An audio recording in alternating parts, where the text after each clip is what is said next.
नमस्ते स्टूडेंट्स। आज हम जो topic 10th class social science का अध्याय 14 पढ़ने जा रहे हैं, जिसके नोट्स आपके पास कंटिन्यू आ रहे हैं। उसी टॉपिक को आज समझने का प्रयास करेंगे अपन। इसका नाम है आर्थिक अवधारणाएं और नियोजन। अब आर्थिक अवधारणाएं क्या होती है? देश की अर्थव्यवस्था से संबंधित जो अवधारणाएं, जो विचारधाराएँ होती है, उनको अपन के ऊपर बात करते हैं। तो सबसे पहले अपन बात करेंगे राष्ट्रीय आय का सामान्य परिचय। राष्ट्रीय आय क्या होती है, राष्ट्रीय आय किस प्रकार निकाली जाती है, प्रति व्यक्ति क्या होती है, इन सभी के बारे में आज हम इसमें पढ़ेंगे। हम बात करते हैं राष्ट्रीय आय का सामान्य। हम दिन प्रतिदिन के जीवन में अनेक बार आय शब्द का प्रयोग करते हैं। आय का अर्थ इनकम। किसी भी व्यक्ति या परिवार के कल्याण को देखने हेतु सर्वाधिक उपयोगी कारक जो माना जाता है, वो किसको माना जाता है? आय। यानी आय से ये चीज़ें हमारे लिए संभव मानी जाती है। हम सब ये जानते हैं कि आय कल्याण का एकमात्र निर्धारक नहीं, किंतु इसे व्यक्ति के कल्याण के अनेक निर्धारकों में से एक प्रभावशाली कारक अवश्य माना जाता है। यानी आय, इनकम या पैसों से ही मानव का कल्याण नहीं हो सकता, ये हम चीज़ जानते हैं। लेकिन उसके बावजूद भी हम क्या करते हैं? व्यक्ति के कल्याण के अनेक कार्य एकमात्र निर्धारक नहीं है, लेकिन अपन बात करें कि प्रभावशाली कारक अवश्य इसे माना जाता है। यानी पैसों से ही हम सारे कार्य, एक व्यक्ति या परिवार की आय बड़ी सीमा तक उसके भौतिक जीवन, सामाजिक परिस्थिति तथा आर्थिक प्रगति की व्याख्या कर देती है। एक व्यक्ति के बारे में उसकी इनकम को देख करके हम उसके बारे में अंदाज़ा लगा सकते हैं कि वो किस प्रकार अपना जीवन यापन कर रहा है। तो सारी चीज़ें हम समझ सकते हैं। व्यक्ति या परिवार की भांति एक राष्ट्र की भी आय होती है। अब जैसे परिवार की आय होती है, इनकम होती है, उसी प्रकार एक देश, एक राष्ट्र की भी उसी प्रकार आय होती है कि अपने परिवार में हम कोई पिताजी या कोई परिवार के सदस्य नौकरी करते हैं तो उससे इनकम प्राप्त होती है। उसी प्रकार देश की आय किससे प्राप्त होती है, तो उनके बारे में भी अपन बात करेंगे। तो उसी प्रकार राष्ट्र की भी आय ज्ञात की जाती है। राष्ट्रीय आय की गणना एक अर्थव्यवस्था के लिए निम्नांकित दृष्टि से महत्वपूर्ण है। ये कुछ पॉइंट दिए हुए हैं जिसके माध्यम से हम राष्ट्रीय आय की गणना को समझने का प्रयास करते हैं। राष्ट्रीय आय से राष्ट्र की आर्थिक स्थिति तथा आर्थिक प्रगति का ज्ञान अपने को पता चलता है। जब एक परिवार की आर्थिक स्थिति का पता हमें लग जाता है उसके इनकम से, तो अपने देश की राष्ट्रीय आय से उसकी आर्थिक स्थिति और आर्थिक प्रगति का ज्ञान भी हमें हो जाता है। राष्ट्रीय आय के आधार पर हम विभिन्न राष्ट्रों की अर्थव्यवस्थाओं की तुलना अपनी अर्थव्यवस्था से कर सकते हैं। अपनी जो आय है, उसी आय के आधार पर अपन क्या करते हैं? अन्य देशों से अपने राष्ट्र की तुलना इनकम के आधार पर, अर्थव्यवस्था के आधार पर कर सकते हैं। इससे अर्थव्यवस्था में विभिन्न क्षेत्रों के योगदान, उनकी सापेक्षिक महत्व की जानकारी भी अपने को प्राप्त होती है। राष्ट्रीय आय के अनुमानों के आधार पर अर्थव्यवस्था के लिए भावी नीतियों का निर्माण। अब राष्ट्रीय आय के अनुमान के आधार पर अपने घर में जितनी इनकम होती है, हम उसी के आधार पर नए कार्य स्टार्ट करते हैं। अपने पास इनकम तो कम है और हम कोई बड़ा कार्य करने जा रहे हैं, तो ये हमारे लिए संभव नहीं होगा, वो आने वाले समय में कभी पूर्ण नहीं होता है। तो राष्ट्रीय आय जो होती है, उस आय के आधार पर भी देश की अर्थव्यवस्था के लिए नए नीति नियमों का निर्माण भी किया जाता है। अब राष्ट्रीय आय एक अर्थव्यवस्था की आर्थिक निष्पादकता का मौद्रिक माप है। इसने कहा है कि राष्ट्रीय आय अर्थव्यवस्था की आर्थिक निष्पादकता, आर्थिक अर्थ जो धन प्राप्ति होती है उसकी निष्पादकता का मौद्रिक माप है। मुद्रा के माध्यम से उसको अपन मापते हैं। अपने को 20,000 मिलते, 40,000 मिलते, तो वो पैसों से तो मौद्रिक माप कहलाता है वो। उसी प्रकार देश की अर्थव्यवस्था में भी मौद्रिक माप होता है आय। इससे देश के उत्पादन के सभी साधनों, अब ये जो इनकम है वो कैसे इसे देश के उत्पादन के सभी साधनों द्वारा एक निश्चित अवधि, अब निश्चित अवधि का अर्थ होता है एक वित्त वर्ष, और एक वित्त वर्ष माना कब से जाता है? 1 अप्रैल से अपन इसको 1 अप्रैल से इसको काउंट करते हैं, तो 31 मार्च तक एक वित्त वर्ष माना जाता है। निश्चित अवधि के दौरान उत्पादित समस्त अंतिम वस्तुओं और सेवाओं के मौद्रिक मूल्य के रूप में इसको परिभाषित अपन कर सकते हैं। यानी राष्ट्रीय आय या मौद्रिक मूल्य के रूप में परिभाषित सकल घरेलू आय जिसको अपन कहते हैं, इसके रूप में अपन इसको जानते हैं। ध्यान रहे कि राष्ट्रीय आय में देश की अंतिम वस्तुओं और सेवाओं के मूल्य को ही शामिल किया जाता है। केवल किसको शामिल किया जाता है? देश की अंतिम वस्तु किसको अपन बोलते हैं? आप किसी दुकानदार के पास सामान लेने जाते हो, तो वो जो वस्तु है वो आप प्रयोग के लिए जा रहे हो या बेचने के लिए जा रहे हो? तो अगर आप प्रयोग कर रहे हो तो उसका मतलब हो गया वो वस्तु अंतिम है, आपके बाद में कहीं आगे नहीं जाएगी। तो अंतिम वस्तु और सेवा में बैंकिंग सेक्टर आ गया, परिवहन सेक्टर आ गया, एजुकेशन सेक्टर आ गया। तो ये सारे सेक्टर जो सेवा क्षेत्र के माध्यम से जिसका उत्पादन प्रक्रिया में पुनः प्रसंस्करण नहीं किया जा सकता, यानी अंतिम क्षेत्र पर जाने के बाद में उस वस्तु का, उस सेवा का हम दोबारा से प्रयोग नहीं कर सकते। साथ ही ये भी महत्वपूर्ण है कि राष्ट्रीय आय देश के उत्पादन के सभी साधनों की आय का योग होती है, न कि देशवासी। इसने कहा है कि साथ ही राष्ट्रीय आय देश के उत्पादन के सभी साधनों की राष्ट्र की जो आय होती है उसका योग होती है। एक न कि एक देश के व्यक्तियों की आय का योग। व्यक्तियों की आय नहीं देखते, व्यक्तियों की आय हो सकती है अलग अलग हो, लेकिन इसमें देश में उत्पादित जो साधन होते हैं उन साधनों से प्राप्त आय का योग क्या कहलाता है? राष्ट्रीय आय। वित्त वर्ष, भारत में वित्त वर्ष 1 अप्रैल से 31 मार्च होता है। उत्पादन की परिभाषा देखिए, उपयोगिता का सृजन, मूल्य वृद्धि का सृजन ही उत्पादन कहलाता है। ये क्या है? उत्पादन। उसके बाद में अगर नेक्स्ट बात करते हैं, देश के सभी साधन अपने संयुक्त प्रयास द्वारा जितने मूल्य की अंतिम वस्तुओं और सेवाएं उत्पादित करते हैं, देश में उतने ही मूल्य वृद्धि का निर्माण होता है। इस मूल्य वृद्धि को सभी साधनों के स्वामियों को वितरित किया जाता है। साधनों को उनकी सेवाओं का पुरस्कार दिया जाता है। भूमि को लगान, श्रम को मजदूर, भूमि के ऊपर अपन लगान देते हैं सरकार को, श्रमिक जो होता है उसको मजदूरी दी जाती है। पूंजी अगर आप किसी व्यक्ति के पास होती है तो उसका ब्याज उसको प्राप्त होता है और उद्यमी को उसका लाभ प्राप्त होता है। ये सारे कार्य किससे? मुद्रा से ही प्राप्त होते हैं। राष्ट्र के उत्पादन के साधनों को प्राप्त होने वाला भुगतान उस राष्ट्र के सभी साधनों द्वारा की गई मूल्य वृद्धि उत्पादन के समान होता है। उसी प्रकार साधनों द्वारा जो उत्पादन किया जाता है, साधन का जो मशीनीकरण द्वारा, वही उत्पादन के साधनों को आय के रूप में हम प्राप्त करते हैं। अतः एक राष्ट्र के लिए सकल राष्ट्रीय उत्पाद और सकल राष्ट्रीय आय समान होती है। केवल एक राष्ट्र के लिए पर बात कर रहे हैं तो राष्ट्र के लिए सकल राष्ट्रीय उत्पाद और सकल राष्ट्रीय आय दोनों एक जैसी होती है। सरल शब्दों में अपन ये कह सकते हैं कि एक देश के उत्पादन के सभी साधनों द्वारा, इसकी परिभाषा है यहाँ से, एक देश के उत्पादन के सभी साधनों द्वारा एक वित्त वर्ष में उत्पादन प्रक्रिया में योगदान के फलस्वरूप प्राप्त आय का योग क्या कहलाती है? राष्ट्रीय आय कहलाती है। इसने कहा है कि एक वित्त वर्ष के दौरान एक देश के आंतरिक भागों में उत्पादन के समस्त साधनों द्वारा जो इनकम प्राप्त होती है, उसके इनकम फलस्वरूप आय का योग, इनकम, टोटल इनकम जो प्राप्त होती है उसको अपन राष्ट्रीय आय की श्रेणी में मानते हैं। राष्ट्रीय आय को घरेलू साधन आय, विदेशी से प्राप्त शुद्ध साधन आय के योग के रूप में भी अपन बताया जाता है। सकल घरेलू साधन आय का तात्पर्य देश की घरेलू सीमाओं के अंदर उत्पन्न होने वाली साधन से है। देश की सीमाओं के आंतरिक भागों में जो आय इनकम प्राप्त होती है उससे अपन मानते हैं उसको। राष्ट्रीय आय के अनेक रूप होते हैं जिन्हें राष्ट्रीय आय अवधारणाएं कहा जाता है। अब राष्ट्रीय आय के अनेक रूप होते हैं। इनकम कहाँ से होती है तो वो अवधारणाएं हो गई। अलग अलग सेक्टरों से जब इनकम प्राप्त होती है तो वो अलग अलग अवधारणाएं। इन सभी अवधारणाओं के विशिष्ट वैज्ञानिक नाम, अर्थ और उपयोगिता है। इनमें सकल घरेलू उत्पाद, शुद्ध घरेलू उत्पाद, सकल राष्ट्रीय उत्पाद, शुद्ध राष्ट्रीय उत्पाद आदि प्रमुख ये नाम है। एक दूसरे से पृथक अलग अलग होते हुए भी ये सभी अवधारणाएं एक अर्थव्यवस्था की आय को प्रदर्शित करती है। एक अर्थव्यवस्था की निष्पादकता को मापने हेतु प्राय सकल घरेलू उत्पाद को अधिक उपयोग में लिया जाता है। सबसे ज़्यादा जो प्रयोग में आने वाला जो शब्द है वो है सकल घरेलू उत्पाद। और सकल घरेलू उत्पाद की और आय की परिभाषा दोनों की समान है। जो ऊपर परिभाषा बताई थी वही परिभाषा इसकी होती है। एक वित्त वर्ष के दौरान देश की घरेलू सीमाओं में उत्पादित सकल घरेलू उत्पाद की परिभाषा देखो दोबारा से। एक वित्त वर्ष के दौरान देश की घरेलू सीमाओं में उत्पादित समस्त अंतिम वस्तुओं और सेवाओं के मौद्रिक मूल्य का योग क्या कहलाता है? सकल घरेलू उत्पाद कहलाता है। ये तो हो गई राष्ट्रीय आय। अब अपन बात करते हैं प्रति व्यक्ति आय।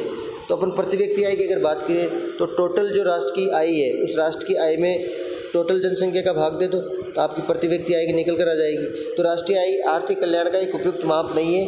ये जनसंख्या में परिवर्तन के प्रभाव को समायोजित नहीं करता है। ये जनसंख्या में परिवर्तन के प्रभाव को गणना में शामिल करने से प्रति व्यक्ति आय राष्ट्रीय आय की तुलना में आर्थिक कल्याण और आर्थिक विकास का अधिक उपयुक्त माप बन जाता है।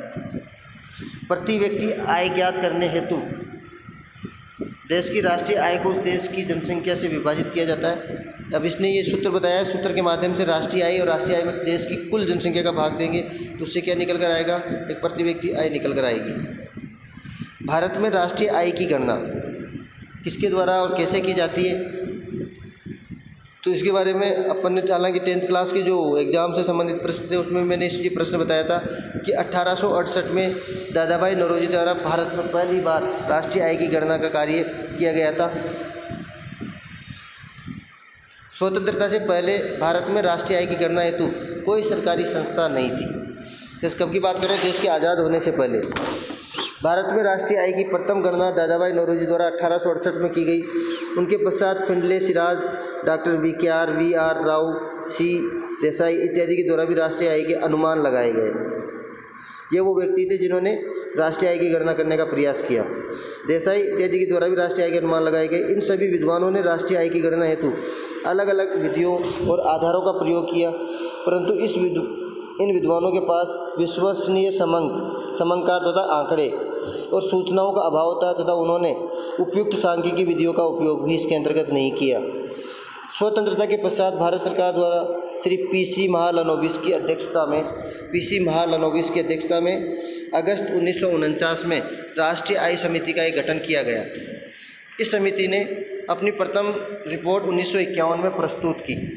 ये पहली समिति बनाई गई थी देश के आज़ाद होने के बाद में 1951 में पीसी महालनोबिस की अध्यक्षता में। 1949 में राष्ट्रीय आय समिति का गठन किया गया और इस समिति ने 1949 में इसका गठन हुआ और 1951 में इसने रिपोर्ट प्रस्तुत की। 1951 में तथा अंतिम रिपोर्ट 1955 में प्रस्तुत की। इसके द्वारा राष्ट्रीय आय की गणना का कार्य CSO केंद्रीय सांख्यिकी संगठन करता है, जिसका सेंट्रल स्टैटिस्टिकल ऑर्गेनाइजेशन के नाम से अपन जानते हैं। ये क्या करता है, देश की राष्ट्रीय आय की गणना का कार्य भी करता है। जो 1955 से प्रतिवर्ष CSO भारत में राष्ट्रीय कब से 1955 के बाद में CSO को ये कार्य दे दिया गया और CSO ही सेंट्रल स्टैटिस्टिकल ऑर्गेनाइजेशन द्वारा ही राष्ट्रीय आय की गणना का कार्य किया जा रहा है।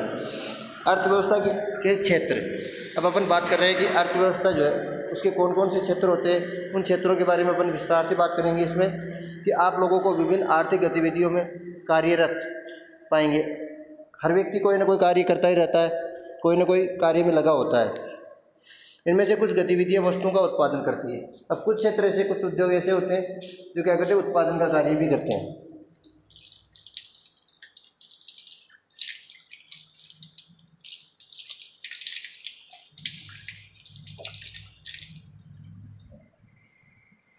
नेक्स्ट अपन देखते हैं अर्थव्यवस्था के क्षेत्रों में। अब कुछ व्यक्ति तो ऐसे कार्यों में लगे होते हैं जैसे औद्योगिक क्षेत्रों में कार्यरत है, तो वो क्या है, उत्पादन का कार्य करते हैं।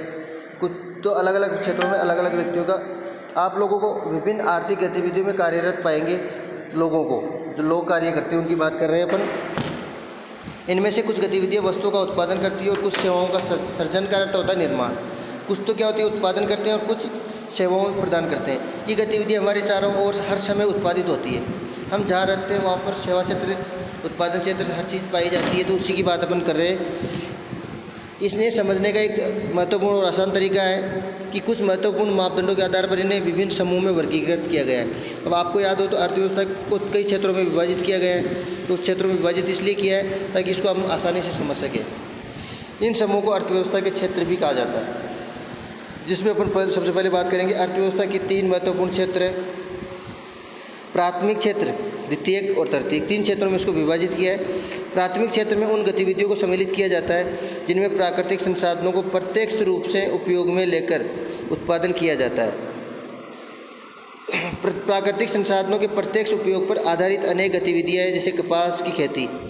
अब इसने कहा प्राकृतिक संसाधनों के प्रत्यक्ष उपयोग पर आधारित अनेक गतिविधियाँ हैं जिसके माध्यम से फिर उद्योग संचालित होते हैं, जिसमें एक होती है कपास की खेती करते हैं। ये एक मौसमी फसल है। कपास के पौधों की वृद्धि के लिए हम मुख्यतः प्राकृतिक कारकों जैसे वर्षा, सूर्य का प्रकाश और जलवायु पर निर्भर करते हैं। इनके माध्यम से हम खेती कर पाते हैं। अतः कपास एक प्राकृतिक उत्पाद है। इसी प्रकार डेयरी, खनन इत्यादि में भी प्राकृतिक संसाधनों का उपयोग किया जाता है और इसके माध्यम से हम उत्पादन करते हैं। इसलिए इन्हें भी प्राथमिक क्षेत्र की गतिविधि के अंतर्गत शामिल किया जाता है। अब अपन बात कर रहे हैं केवल प्राथमिक क्षेत्र की। प्राथमिक क्षेत्र में किस किस को शामिल किया जाता है, तो डेयरी आ गया, खनन आ गया या कृषि आ गई। ये सारे के सारे प्राथमिक क्षेत्र के पार्ट है। प्राथमिक क्षेत्र को कृषि और सहायक क्षेत्र के नाम से भी जाना जाता है। ये तो था प्राथमिक क्षेत्र। अब बात कर रहे हैं अपन द्वितीयक क्षेत्र की। द्वितीयक क्षेत्र जो होता है, प्राथमिक क्षेत्र में जो उत्पादित जो माल वस्तु होती है, उस वस्तु को मानव उपयोगी बनाना। कुछ वस्तु ऐसी होती है जो मानव उपयोगी नहीं होती है, जैसे कपास। अब कपास का उपयोग आप कैसे करोगे, नहीं कर सकते, तो कपास से क्या कर सकते हैं, वस्त्रों का निर्माण द्वितीय क्षेत्र के अंतर्गत किया जाता है। द्वितीय क्षेत्र की गतिविधियों के अंतर्गत उत्पादों को विनिर्माण प्रणाली, विनिर्माण का होता है मशीनीकरण की सहायता से उद्योगों को संचालित करना, तो विनिर्माण प्रणाली द्वारा अन्य रूपों में परिवर्तित किया जाता है। कपास है, कपास अपन प्राथमिक क्षेत्र में जो कपास अपने को मिलती है उसको द्वितीय जो व्यवसाय होता है उसमें क्या करते हैं, वस्त्र में कन्वर्ट कर दिया, नहीं रूप परिवर्तित कर दिया अपन ने उसका। ये प्राथमिक क्षेत्र के बाद का अगला कदम है। यहाँ वस्तुएं निर्मित की जाती है। ये प्रक्रिया किसी कारखाना, किसी कार्यशाला या घर में हो सकती है। जैसे कपास के पौधे से प्राप्त रेशे का उपयोग कर हम सूत काटते हैं और कपड़ा बुनते हैं। गन्ने ये तो हो गया कपास वाला। गन्ने को कच्चे माल के रूप में अपन प्राथमिक क्षेत्र पर बोते, फिर वहाँ से अपने को गन्ना प्राप्त होता है जिससे हम उसका रस निकाल कर हम गुड़ और चीनी तैयार करते हैं। मिट्टी से हम ईंटें बनाते हैं और ईंटों से घर और भवनों का निर्माण करते हैं। चूँकि क्षेत्र कर्म से संबंधित विभिन्न प्रकार के उद्योगों से जुड़ा होता है, इसलिए औद्योगिक क्षेत्र के नाम से भी द्वितीयक व्यवसाय को औद्योगिक क्षेत्र भी कहते हैं। जैसे कि अपन प्राथमिक व्यवसाय उसको कृषि और सहायक क्षेत्र कहते हैं, उसी प्रकार यहाँ पर द्वितीयक क्षेत्र को औद्योगिक क्षेत्र के नाम से भी अपन जानते हैं। प्राथमिक और द्वितीयक क्षेत्र के अतिरिक्त आर्थिक गतिविधियों की एक तीसरी कोटि भी होती है, जिसको अपन तृतीय व्यवसाय के नाम से जानते हैं, जो तृतीयक क्षेत्र के अंतर्गत आती है और उपयुक्त दो क्षेत्रों से भिन्न है। ये गतिविधियाँ प्राथमिक और द्वितीय क्षेत्र के विकास में काफ़ी सहयोग प्रदान करती है, जिसको अपन सेवा क्षेत्र के नाम से जानते हैं। तृतीयक व्यवसाय को सेवा क्षेत्र के नाम से भी जाना जाता है, और ये प्राथमिक और द्वितीयक जो व्यवसाय होते हैं उन व्यवसायों में काफ़ी महत्वपूर्ण योगदान निभाती है। उपयुक्त दो क्षेत्रों से भिन्न गतिविधियाँ प्राथमिक और द्वितीयक क्षेत्र के विकास में सहयोग करती है। ये स्वतः वस्तुओं का उत्पादन नहीं करती। तृतीयक व्यवसाय कभी वस्तुओं का उत्पादन नहीं करती, बल्कि ये उत्पादन प्रक्रिया में सहयोग देती है। अब उत्पादन प्रक्रिया में सहयोग कैसे देगी? जैसे कच्चा माल है, प्राथमिक क्षेत्र का जो कच्चा माल है उसको खेत से उठा करके उसको औद्योगिक क्षेत्र या उद्योग फैक्ट्री तक पहुँचाने का काम किसके द्वारा किया जाता है? परिवहन के द्वारा। तो परिवहन इसी के अंतर्गत आएगा। तो परिवहन क्या कर रहा है? प्राथमिक और द्वितीयक क्षेत्र की सहायता कर रहा है। जैसे प्राथमिक और द्वितीयक क्षेत्र द्वारा उत्पादित वस्तुओं को थोक और खुदरा विक्रेताओं को बेचने के लिए ट्रकों, रेलगाड़ियों द्वारा परिवहन की आवश्यकता पड़ती है। कभी कभी वस्तुओं का गोदामों में भंडारण करने की आवश्यकता होती है। हमें उत्पादन और व्यापार में सहूलियत के लिए टेलीफोन पर वार्तालाप करने, पत्राचार संवाद करने, बैंकों से कर्ज लेने की भी आवश्यकता होती है।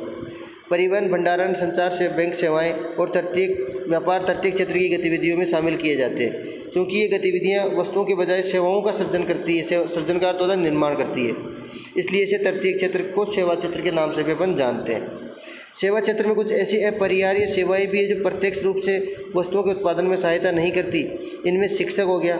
अब शिक्षक क्या प्रत्यक्ष रूप से कोई ऐसे कार्य में सहायता प्रदान करता है? नहीं करता वो, लेकिन एक छात्र जो होता है उसको समझा, ये सारी चीज़ें समझा करके, पढ़ा लिखा करके इस योग्य बना देता है कि वो उस सेवा क्षेत्र में योगदान देने योग्य बन जाता है। या प्राथमिक या द्वितीयक क्षेत्र में काफ़ी योगदान होता है। शिक्षक हो गया, चिकित्सक हो गया, धोबी, नाई, मोची एवं वकील, प्रशासनिक और लेखा कार्य करने वाले लोगों की सेवाएं इसमें शामिल की जाती है। ये सारे जितने भी नाम हैं सारे के सारे सेवा क्षेत्र में शामिल होते हैं। वर्तमान समय में सूचना प्रौद्योगिकी पर आधारित कुछ नवीन सेवाएँ, internet cafe, ATM booth, e kiosk, call centre, software company इत्यादि की सेवाएं भी आज इसके अंतर्गत हम शामिल करते हैं। अब बात करते हैं इस अर्थव्यवस्था के क्षेत्रों में ऐतिहासिक परिवर्तन देखने को मिला, वो परिवर्तन क्या था? सामान्यतः अधिकांश विकसित देशों में ये परिवर्तन ज़्यादा देखने को मिलता है कि विकास की प्रारंभिक अवस्था में प्राथमिक क्षेत्र ही सबसे महत्वपूर्ण क्षेत्र रहा। धीरे धीरे कृषि प्रणाली परिवर्तित होती गई और ये क्षेत्र समृद्ध हो गया। पहले की तुलना में अपेक्षाकृत अधिक उत्पादन होने लगा और अनेक लोग दूसरे कार्य करने लगे। अब धीरे धीरे इन लोगों में परिवर्तन हुआ, लोगों ने कार्य करना, एक कार्य से दूसरे कार्य में लग गए, तो उससे परिवर्तन का भी देखने को मिला है। शिल्पी बोलते हैं, मूर्तिकार जो होते हैं उनको। शिल्पियों और व्यापारियों की संख्या में और ज़्यादा वृद्धि हुई। क्रय विक्रय की गतिविधियाँ कई गुना बढ़ गई। इसके अतिरिक्त अनेक लोग परिवहन, प्रशासन और सैनिक कार्यों इत्यादि से भी जुड़ते चले गए। फिर भी इस अवस्था में अधिकांश वस्तुएं प्राथमिक क्षेत्र से उत्पादित होती है। अधिकतर लोग इसी क्षेत्र में रोजगार प्राप्त करते हैं। कौन से क्षेत्र में? प्राथमिक क्षेत्र में। विनिर्माण की नवीन प्रणाली के प्रचलन से कारखाने अस्तित्व में आए और उनका प्रसार होने लगा। जो लोग पहले खेतों में काम करते थे उनमें से बहुत से लोग कारखानों में काम करने लगे। कारखानों में सस्ती दरों पर उत्पादित वस्तुओं का उपयोग होने के कारण कुल उत्पादन रोजगार की दृष्टि से द्वितीयक क्षेत्र सबसे महत्वपूर्ण, आज सबसे ज़्यादा रोजगार देने वाला जो क्षेत्र है वो द्वितीयक क्षेत्र ही माना जाता है। लेकिन धीरे धीरे लोग द्वितीयक क्षेत्र से तृतीयक क्षेत्र की ओर ज़्यादा बढ़ रहे हैं अभी, और द्वितीयक क्षेत्र से तृतीयक क्षेत्र की ओर बदलाव हुआ है। पिछले 100 वर्षों में विकसित देशों में द्वितीयक क्षेत्र से लोग तृतीयक क्षेत्र की ओर ज़्यादा है। कुछ उत्पादन की दृष्टि से सेवा क्षेत्र का महत्व भी बढ़ गया है। अधिकांश श्रमजीवी लोग सेवा क्षेत्र में नियोजित है। विकसित देशों में यही स्थिति देखने को मिलती है। तो विकसित देशों के बारे में सवाल बनता है कि विकसित देशों में अर्थव्यवस्था के क्षेत्र में कौन सी स्थिति ज़्यादा देखने को मिलती है? तो वो आती है सेवा क्षेत्र, तृतीयक व्यवसाय। उत्पादन में तृतीयक क्षेत्र का बढ़ता महत्व, आज जैसे जैसे महत्व बढ़ता जा रहा है उसी की अपन बात कर रहे हैं। पिछले वर्षों में अर्थव्यवस्था के सभी क्षेत्रों में उत्पादन में वृद्धि हुई, परंतु सबसे अधिक वृद्धि तृतीयक क्षेत्र के उत्पादन में हुई। परिणामतः भारत में प्राथमिक क्षेत्र को प्रतिष्ठापित करते हुए तटीय क्षेत्र सबसे बड़े उत्पादक क्षेत्र के रूप में उभर कर सामने आया। भारत में यही सकल घरेलू उत्पाद में तीनों क्षेत्रों की हिस्सेदारी में परिवर्तन हुआ। अब ये ध्यान से इसको समझना है कि भारत में यद्यपि सकल घरेलू उत्पाद अपन पढ़ चुके, तीनों क्षेत्रों की हिस्सेदारी में धीरे धीरे क्या परिवर्तन हुआ, प्राथमिक क्षेत्र, द्वितीय क्षेत्र और तृतीय क्षेत्र में परिवर्तन कैसे हुआ, फिर भी रोजगार में उल्लेखनीय परिवर्तन नहीं हुआ। यानी अब इसका मतलब है कि इन सभी क्षेत्रों में परिवर्तन हुआ लेकिन रोजगार का सृजन नहीं हुआ, और ज़्यादा रोजगार के अवसर नहीं बढ़े।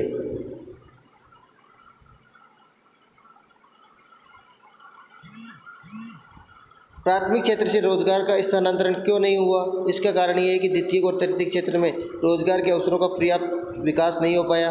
परिणाम तो देश में लगभग आधे श्रमिक आज भी प्राथमिक क्षेत्र में कार्यरत है, जो कृषि क्षेत्र में काम कर रहे हैं, जिसका सकल घरेलू उत्पाद में योगदान 15% से भी कम है। इसकी तुलना में द्वितीय और तृतीय क्षेत्र का सकल घरेलू उत्पाद में 85% हिस्सा देखने को, यानी 15% हिस्सा तो प्राथमिक क्षेत्र का और 85% हिस्सा है द्वितीय और तृतीय क्षेत्र का। ये क्षेत्र लगभग आधे लोगों को रोजगार प्रदान करने का कार्य करते हैं। आर्थिक वृद्धि और आर्थिक विकास।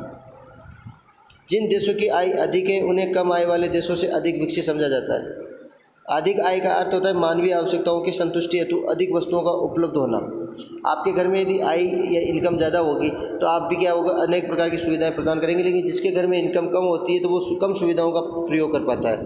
तो उसी प्रकार विकसित राष्ट्रों में ये जो इनकम ज़्यादा होती है उस इनकम को अपन क्या करते हैं, मानवीय आवश्यकताओं के हेतु अधिक वस्तुओं का उपलब्ध होना, वो क्या कहलाता है, आर्थिक वृद्धि, आर्थिक विकास, दोनों चीज़ें इसके अंतर्गत शामिल की जाती है। क्योंकि विभिन्न राष्ट्रों की अलग अलग जनसंख्या अलग अलग होती है, अतः राष्ट्रों के बीच तुलना करने के लिए कुल आय इतना उपयुक्त माप नहीं है। कुल आय से हम किसी राष्ट्र के, दो राष्ट्रों के बीच में तुलना, केवल जनसंख्या किसी में ज़्यादा है और उसमें किसी में कम है तो उसकी तुलना हम नहीं कर पाते सही में। अतः राष्ट्रों के बीच तुलना करने के लिए कुल आय इतना उपयुक्त माप नहीं है। कुल आय की तुलना से हमें ये ज्ञात होता है कि औसत व्यक्ति क्या कमा रहा है, इसलिए राष्ट्रीय आय की तुलना में औसत या प्रति व्यक्ति आय को अधिक महत्व प्रदान किया जाता है। जैसे कि अपन आज देख रहे हैं आज भी कि देश की 20% जो आबादी है उसके पास ये मान के चलो 80% हमारा जो पैसा है वो मिल जाएगा। 20% आबादी के पास, 80% आबादी के पास केवल 20% पैसा है। तो ये जो अंतर है, ये अंतर ही क्या करता है, अर्थव्यवस्था को डगमगाने पर मजबूर करता है, अर्थव्यवस्था को कमज़ोर करने का काम करता है। इसलिए राष्ट्रीय आय की तुलना में औसत और प्रति व्यक्ति आय को अधिक महत्व नहीं दिया जाता। और समय के साथ साथ राष्ट्रीय आय और प्रति व्यक्ति आय में होने वाली वृद्धि को आर्थिक वृद्धि के रूप में परिभाषित किया जाता है। राष्ट्रीय आय और प्रति व्यक्ति आय एक देश में विकास स्तर, कल्याण को मापने और देखने की दृष्टि से अति उपयोगी है, लेकिन इस देश के विकास के लिए विकास के स्तर और कल्याण का पर्याप्त माप नहीं माना जा सकता इसको। जब हम व्यक्तिगत आकांक्षाओं को और लक्ष्यों को देखते हैं तो पाते हैं कि लोग केवल बेहतर आय ही नहीं चाहते, केवल इनकम ही नहीं चाहते, अपितु भी अपनी सुरक्षा भी चाहते हैं, दूसरों से उनको आदर भी प्राप्त हो, समानता का व्यवहार भी हो, स्वतंत्रता, सभी चीज़ों की उनकी डिमांड होती है। केवल इनकम से ही सारी चीज़ें प्राप्त नहीं होती है। इस प्रकार राष्ट्र के कल्याण के लिए केवल आय महत्वपूर्ण नहीं, विकसित सामाजिक संरचना, अच्छे पर्यावरण को सिर्फ पैसों से प्राप्त नहीं किया जा सकता। लंबे समय तक यही माना जाता रहा है कि जब एक देश की आय में वृद्धि होगी तो वहाँ के लोग ज़्यादा सुखी होंगे, लेकिन ऐसा नहीं है। वहाँ पर केवल इनकम बढ़ने से व्यक्ति सुखी नहीं होता है। धीरे धीरे ये अनुभव होने लगा कि देश की आय अधिक होने पर भी वहाँ के लोगों के जीवन की गुणवत्ता निम्न की निम्न ही बनी रही। तब जाकर ये चीज़ समझ में आई।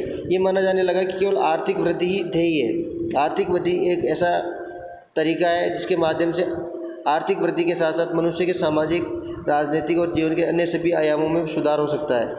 आर्थिक वृद्धि के साथ साथ लोगों के जीवन की गुणवत्ता के अन्य आयामों में सकारात्मक परिवर्तन की प्रक्रिया को आर्थिक विकास के नाम से अपन जानते हैं। अब आता है, ये तो आर्थिक विकास था, अब आता है आर्थिक वृद्धि।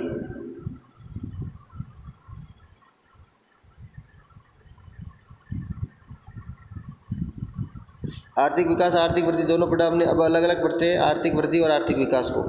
समय के साथ साथ राष्ट्र के वास्तविक उत्पादन या आय के स्तर में वृद्धि होना ही क्या कहलाती है? समय के साथ साथ राष्ट्र के वास्तविक उत्पादन या आय में वृद्धि होना ही क्या कहलाता है? आर्थिक वृद्धि कहलाती है। सरल शब्दों में आर्थिक वृद्धि बढ़ती हुई राष्ट्रीय आय प्रति व्यक्ति आय को सूचित करती है।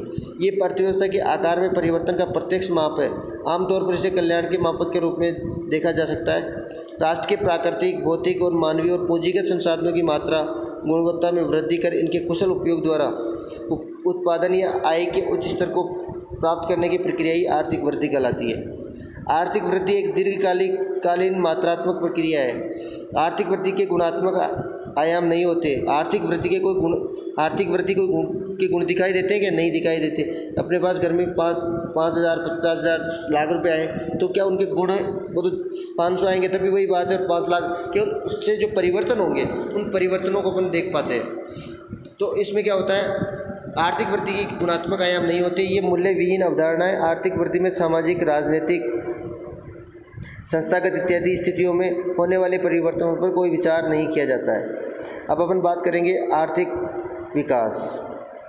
आर्थिक विकास आर्थिक वृद्धि की तुलना में व्यापक अवधारणा है। ये वह प्रक्रिया है जिसमें एक अर्थव्यवस्था में वास्तविक राष्ट्रीय आय और प्रति व्यक्ति आय और उसके साथ साथ सामाजिक दृष्टिकोण, सांस्कृतिक स्वरूप, संस्थागत ढांचे, उत्पादन की तकनीक, अर्थव्यवस्था की संरचना में भी अनुकूल परिवर्तन देखने को मिलता है। आर्थिक विकास की प्रक्रिया राष्ट्र के आर्थिक, सामाजिक और राजनीतिक कल्याण को सुनिश्चित करती है। आर्थिक विकास की प्रक्रिया के गुणात्मक आयाम भी होते हैं। इन गुणात्मक आयामों को वास्तविक राष्ट्रीय आय या प्रति व्यक्ति आय में होने वाली वृद्धि से अभिव्यक्त नहीं किया जा सकता। आर्थिक वृद्धि और अनुकूल सामाजिक, सांस्कृतिक, राजनीतिक और संस्थागत परिवर्तनों का योग आर्थिक विकास कहलाता है। क्योंकि आर्थिक विकास का एक महत्वपूर्ण आयाम आर्थिक वृद्धि है, अतः ये कहा जा सकता है कि बिना वृद्धि के विकास संभव नहीं है।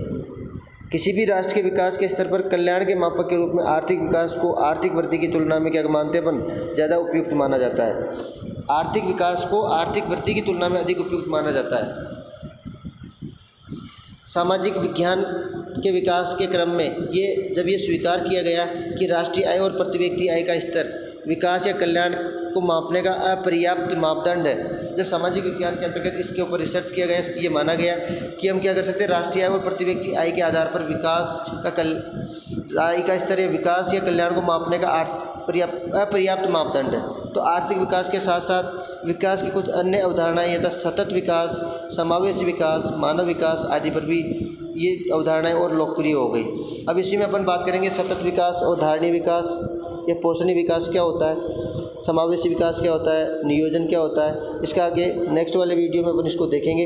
इसको ध्यान से देखना है, कोई चीज़ समझ में नहीं आती है तो उसको आप नोट डाउन करके रखें। और अभी इसको दोबारा जिस चैप्टर के मैंने आपको नोट्स भेजे थे और इसको एक बार ध्यान से और पढ़ेंगे और पढ़ने के बाद में इसके नोट्स बनाने का प्रयास करें। जहाँ जहाँ समझ में नहीं आए उसको नोट करते जाएं। धन्यवाद, नमस्कार।